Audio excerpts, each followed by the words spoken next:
Good evening, everyone. So, our topic for today is professional communication, but I want us to start with a small story.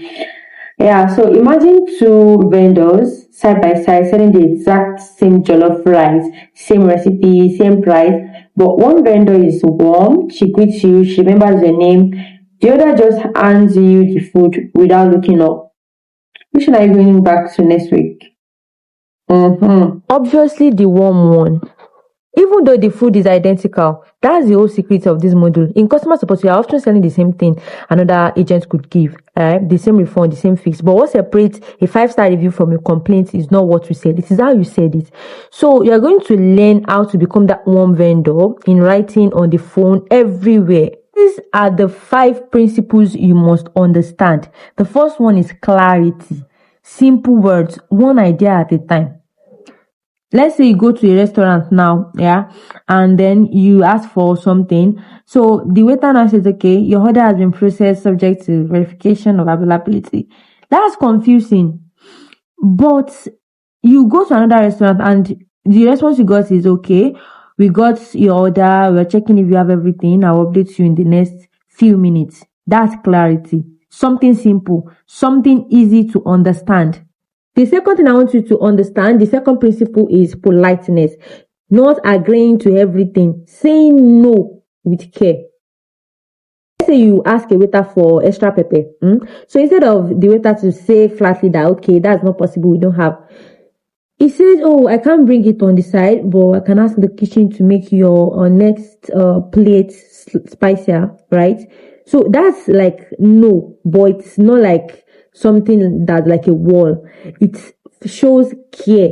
Then the third one is empathy. Feel the feeling before you fix the facts. Let someone know that you understand how they are feeling. You understand their sadness. You understand their sorrow. You understand that they are concerned.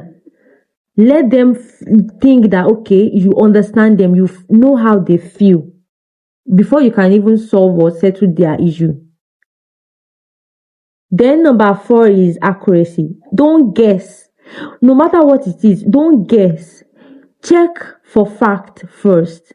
Ask someone that you know, okay, this person is in a position that this person is going to understand what the issue is. Do a fact check. Confirm the information before sending it out. Confirm the information before giving it to any customer. And number 5 is timeliness. Say something even without the full answer, because silence feels like being ignored. I want you to understand the 5 principles: the clarity, politeness, empathy, accuracy, timeliness, and we use the waiter to explain most of these, right? So this is why it matters. One bad public review can cost the business 10 to 15 new customers. So imagine this. Let's say an actor says the line, I will fix this, and he is standing calm, tall, certain, and you believe them. Now that same actor, same words, but he's looking away. He says, okay, I'll fix this. That sounds like this person is not even trying to help. That's tone, the emotional undertone under your words. Even in writing, the customer cannot see your face or hear your voice, but only your words carry your tone, your word choice, your punctuation, even how fast you reply. Those are all part of your performance. Now let's talk about communication through channels. Like email is a formal sitting room. It's like, oh, email is properly organized. No emoji. You just need to give a proper greetings, right? And then you have live chat, which is like your cousin's room, that you can do anything quick. You can send a quick message. You can send a one message. Emoji is fine. Then WhatsApp is more personal for many Nigerian businesses. So this is like talking to family members. And then we have tickets.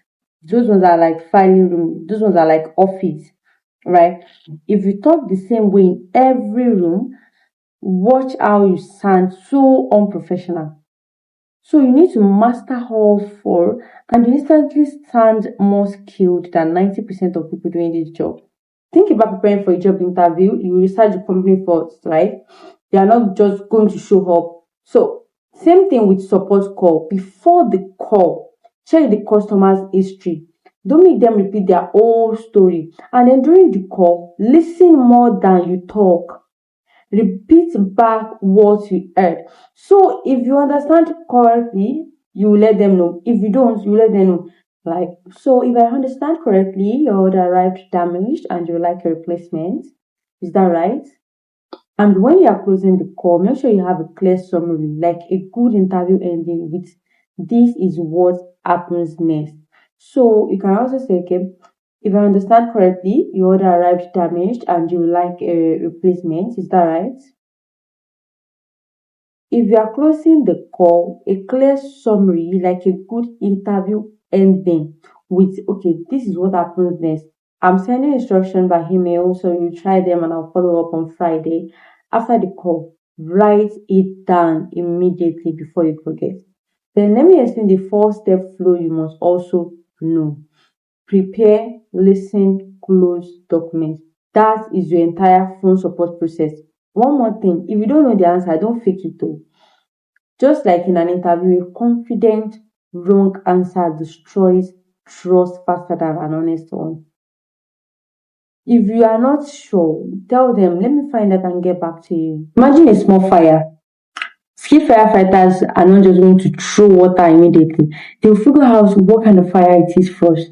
Because the wrong response can make it worse. And as customers like that fire, if you jump straight to here is your refund, done, and skip their emotion, it can even make them angrier. Because they feel unheard. The first thing you should do is listen completely. Don't interrupt though. Let the smoke clear before you touch the fire. And then the second step is to acknowledge their emotion. I understand how frustrated you must be. You have every right to feel this way. And then step 3, take responsibility. My dear, take responsibility. And then step 4, give a solution. Please. Give a solution with a timeline safe, not just a solution. Because if they pepper their body, you don't just say I'll fix it. Tell them I'll fix it, but I'll call you by 3 p.m. today. I'll fix it by so time tomorrow. Don't give them promise because you want to put out the fire in them. Give them something that's factual. And then step 5, confirm it resolved and follow up. Let's say you have 2 landlords, right? And landlord A send a message to you that you should pay the rent, commanding. And then landlord B send a text that okay, able to send the rent today when you get the chance. Same request to but completely different feeling. That is how you give instructions. Collaborative, not commanding. Would you mind sharing your password with me? Would you mind sending the instructions to me? Can I see what they sent to your phone? So now let's talk about closing the conversation. Don't just say, let me know if you need anything else and disappear. No, that's a weak closing. Give them a strong one, like, okay, your issue is fully resolved. I'll follow up on Friday to make sure everything is still working and you can reach me directly before then. That's a strong closing. Specific with a clear next step. So I want you to remember these stories and remember the terms. The waiters, clarity, politeness, empathy, accuracy, dominance. The actor, tone. The 4 rooms at the party, channels. The job interview, phone support. The firefighter, the escalation. The polite landlord, instructions and closing. So I want you to always remember the stories and also you'll be able to remember the terms. Now go into your practical assessment. Bye.